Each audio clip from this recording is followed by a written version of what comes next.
Okay, who's ready for some more Pablo and Birdie? We're starting chapter 35 today of 37 chapters. Thank you, Athenium Publishing, for allowing us to do this. And I look forward to seeing everybody at our Zoom session in about an hour. So can't wait to see everybody.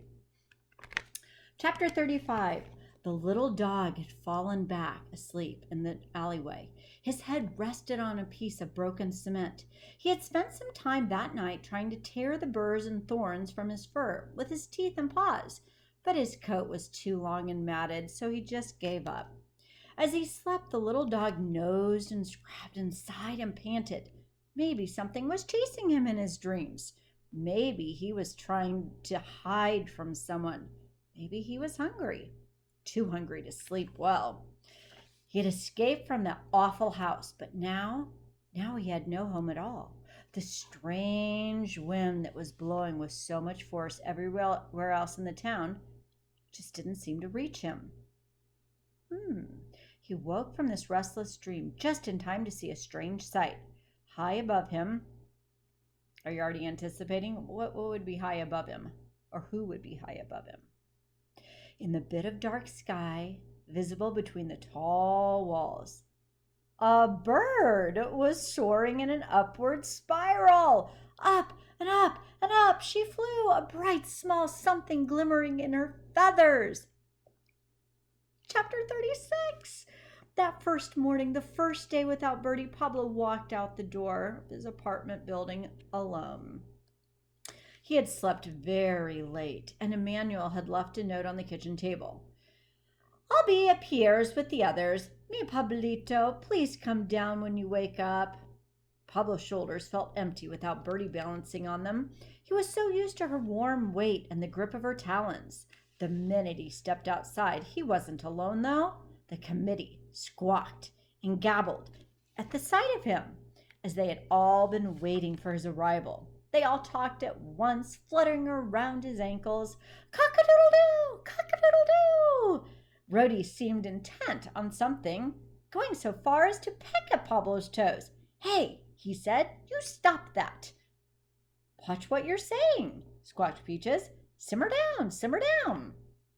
Watch what you're saying.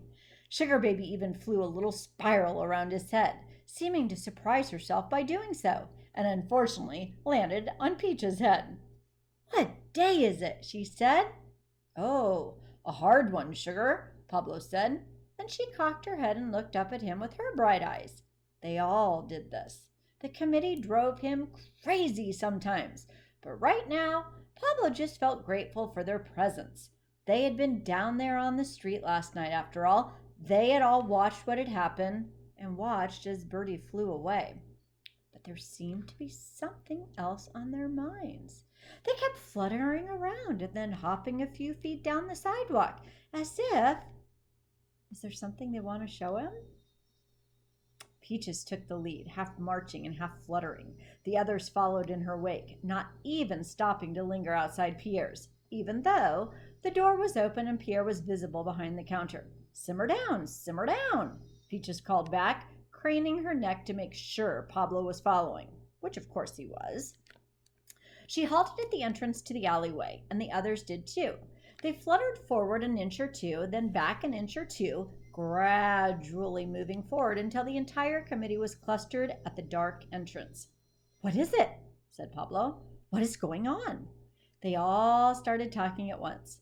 Watch what you're saying. Ha ha ha ha ha! Cock-a-doodle-doo! They're excited, and underneath the others, the quiet murmur of, what day is it? What day is it?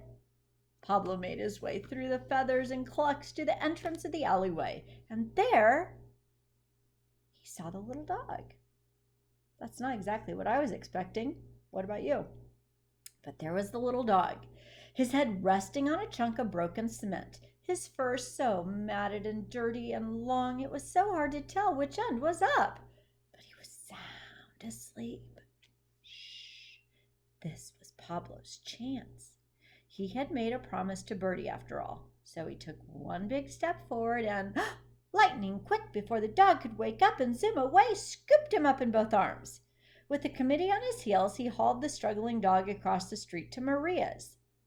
Maria, he called through the door, arms clamped around the wiggly, terrified dog, waited as she opened it and let him in.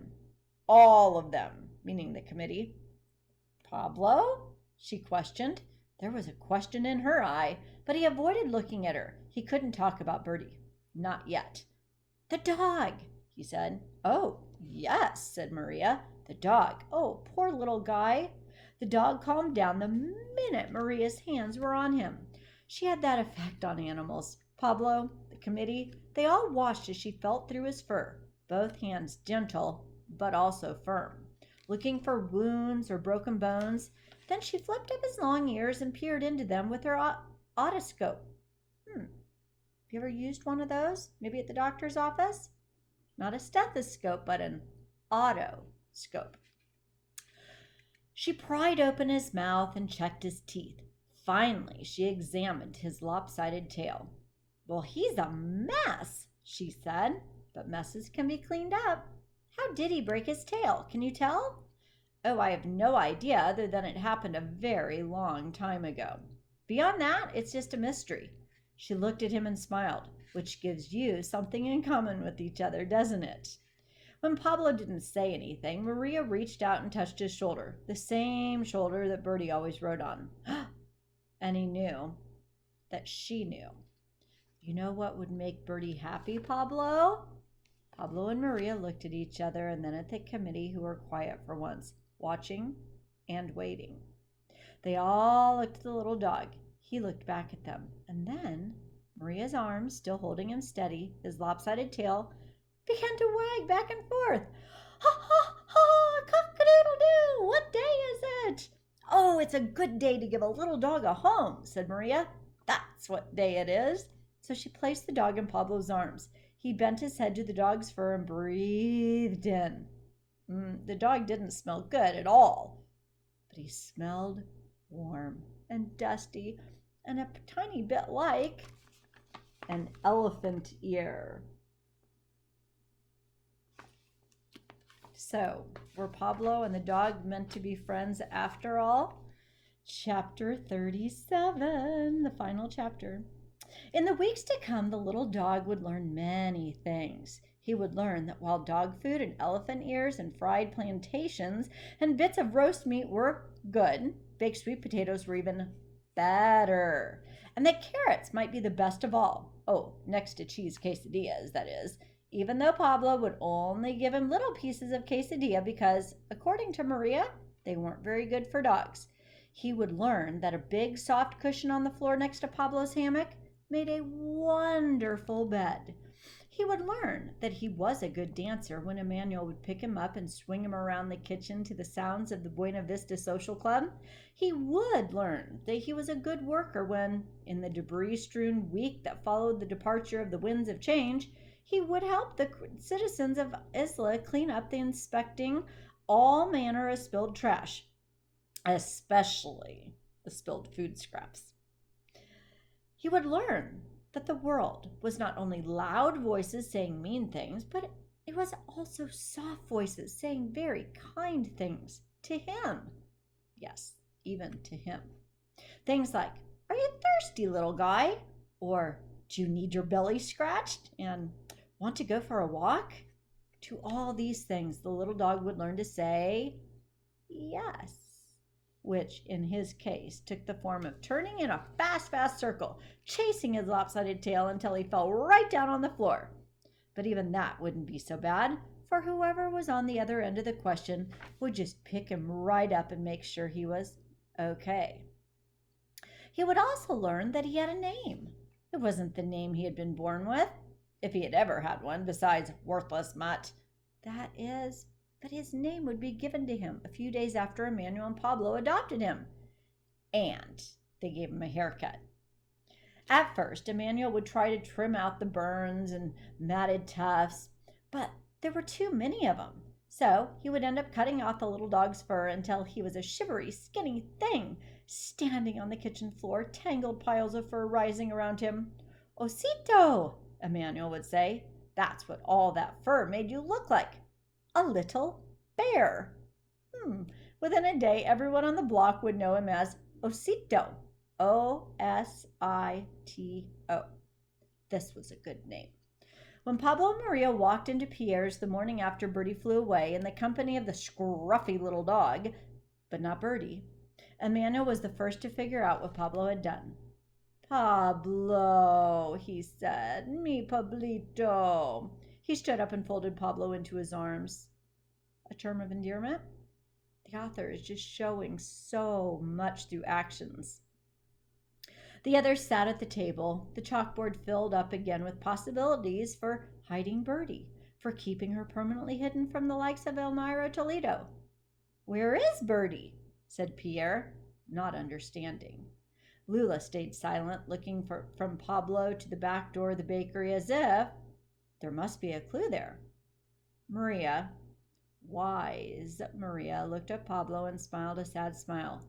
Then she went to the front door and pushed back the curtain and looked out, up at the sky, as if hoping to see something. But the sky was clear. Pablo put his hand to his t-shirt and felt for the new pendant he was wearing. The pendant he had stayed up the rest of the night making. It was a new painted parrot seashell that he had made with special waterproof paint and strung on a leather cord a tiny painting of a beautiful bird winging her way across the dark sky, a bird with lavender feathers and dark eyes, a bird trailing a nearly invisible blessing necklace behind her. This seashell painting had no need of a caption. Lula squinted in surprise. "That's a brand new necklace you're wearing, isn't it?" she said, and Pablo nodded. She leaned over to examine it, turning the little seashell this way and that so it caught the light. And then she kissed her finger and wordlessly touched it to the tiny painted bird. In the days after Bertie's departure, they comforted themselves by laughing at the funny news footage Elmira Toledo's camera crew had taken of her battling back the fierce committee, and how satisfying her disappointment at finding no live specimen of the legendary parrot had been. How Darren Mandible was much shorter in person than on television, and how disappointed he was that the winds of change had lasted less than a day. They tried really hard not to laugh out loud when Mr. Chuckles looked Elmira in her trench coat and Darren in his disco pants up and down, as if they were the churchgoers on Sunday morning, and let loose with one of his ha-ha-has. They looked forward to the return of the marine expedition, which had been blown off course by the winds of change, and to filling Oswaldo and the others in on how funny it had been. They really liked watching the end of the special seafaring report, which featured the same scientists grouped around the same empty cage and frowning. "May it stay empty forever," said Maria, and everyone applauded. Hey, guess what? There is a chapter 38.